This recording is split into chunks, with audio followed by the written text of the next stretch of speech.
সবাইকে স্বাগত ফিজার গ্রামীণ রান্নাঘরে। আজকে আমি বানাবো বন্ধুরা পারফেক্টভাবে মুড়ির মোয়া তৈরির রেসিপি, একদম কুড়মুড়ে। তো আপনারা পুরো ভিডিওটি শেষ পর্যন্ত অবশ্যই দেখুন, আর চ্যানেলে নতুন হয়ে থাকলে প্লিজ চ্যানেলটিকে সাবস্ক্রাইব করুন।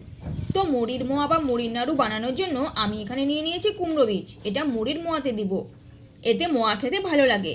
আর নিয়েছি আখের গুড় আর মুড়ি কিন্তু অবশ্যই কুড়মুড়ে লাগবে। মুড়ি যদি কুড়মুড়ে না হয় তাহলে একটু আঁচিয়ে নিতে পারেন। আমি এখানে লম্বাটে ধরনের মুড়িটা নিয়েছি, ছোট মুড়িতে কিন্তু খুব একটা ভালো হয় না। তো এগুলো আমি সাইডে রেখে এখন নিব উনুন ধরিয়ে।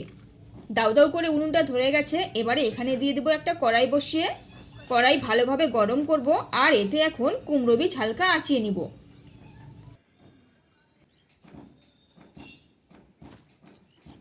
নেড়ে চেড়ে এটা ভেজে নিতে হবে। আপনারা কিন্তু এটা স্কিপ করতে পারেন। মুড়ির মোয়া বানানোর জন্য কিন্তু বেশি কিছুর প্রয়োজন হয় না, শুধুমাত্র গুড় আর মুড়ি নিলেই হবে। কুমড়ো বীজটা হয়ে গেছে, ফুটতে শুরু করে দিয়েছে। এখন তুলে নিব। তুলে নিয়েছি। এবারে ওই কড়াইতেই দিয়ে দিব গুড়। আমি এখানে আখের গুড় নিয়েছি, আর দিয়ে দিব সামান্য জল। এবারে গুড় আর জলের মিশ্রণকে নাড়তে থাকবো, বেশ কিছুক্ষণ নাড়বো।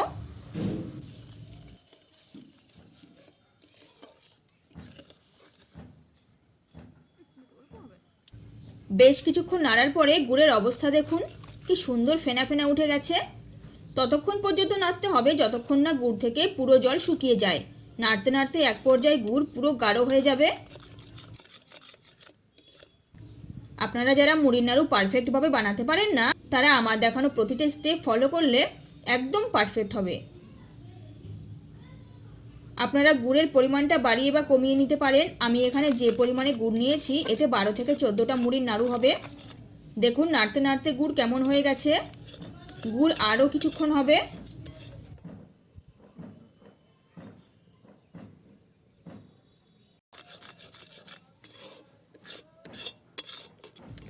তো হয়ে গেছে গুড়। দেখুন গুড়ের ড্রপগুলো কিভাবে পড়ছে, আর শেষের ড্রপটা একদম আটকে আছে।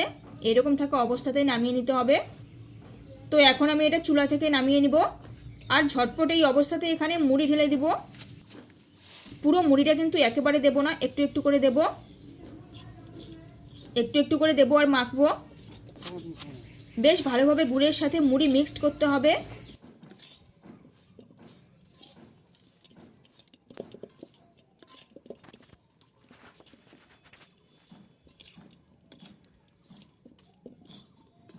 কিছুক্ষণ সময় নিয়ে এটা আমি মিশিয়ে নিয়েছি। এবারে একটু একটু করে মুড়ি দিব, আর হাতের সাহায্যে গোল গোল শেপ করে নিব। আর উপর থেকে চেপে বসিয়ে দেবো মিষ্টি কুমড়ো বীজ। এতে দেখতেও ভালো লাগে, আর খাবার সময় মুখে পড়লেও খুব ভালো লাগে।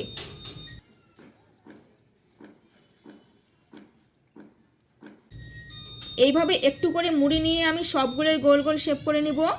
খুব দ্রুত কিন্তু কাজটা করতে হবে, না হলে আবার ঠান্ডা হয়ে যাবে, আর কড়াই থেকে মুড়ি উঠতে চাইবে না, আর জয়েন্টও ধরবে না।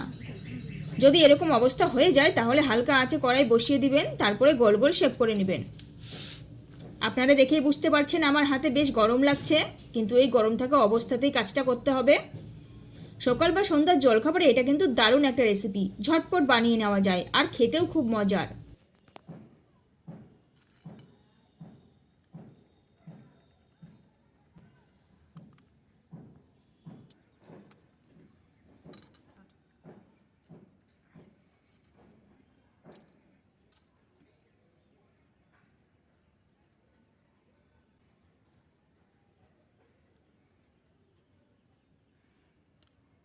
দেখুন মুড়িটা তোলার সময় কি সুন্দর সুতোর মতন আঁচ দেখা যাচ্ছে।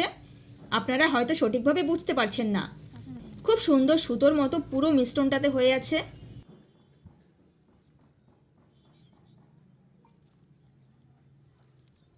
তো যাই হোক, এভাবে করে একে একে আমি সবগুলো নাড়ু বানিয়ে নিয়েছি।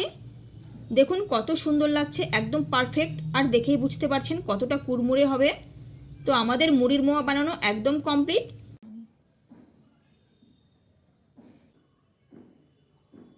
তো এই ছিল বন্ধুরা আজকের এই ভিডিওটি। তো এই ভিডিওটি আপনাদের কেমন লাগলো তা নিচের কমেন্টে জানান। আর ভিডিও ভালো লেগে থাকলে একটি লাইক করুন, চ্যানেলটিকে সাথে অবশ্যই সাবস্ক্রাইব করুন।